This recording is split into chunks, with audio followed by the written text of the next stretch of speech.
Assalamualaikum warahmatullahi wabarakatuh.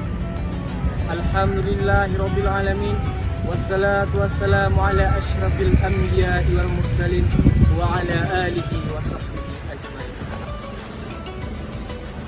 Pertama-tama dan yang paling utama, marilah sama-sama kita panjatkan puji syukur kehadiran Allah Subhanahu wa taala yang telah memberi kita nikmat kesehatan sehingga kita dapat bertemu di bulan yang suci.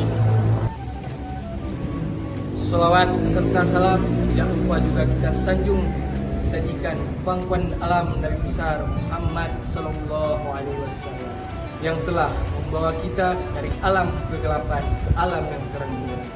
Sahabat Primo yang dirahmati Allah.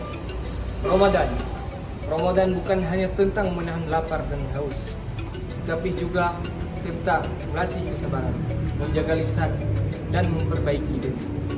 Karena tujuan dari puasa adalah menjadikan kita pribadi yang lebih bertakwa. Rasulullah Shallallahu Alaihi Wasallam bersabda, "Man sama Ramadana imanan wahtisaban ghufira lahu ma taqaddama min dzanbi." Barang siapa berpuasa di bulan Ramadan karena iman dan mengharap pahala dari Allah, maka diampuni dosa-dosanya yang telah lalu. Mari kita isi bulan Ramadan ini dengan memperbanyak ibadah kepada Allah. Saya, Rifda Hilmi Andrian, pamit undur diri. Wassalamualaikum warahmatullahi wabarakatuh.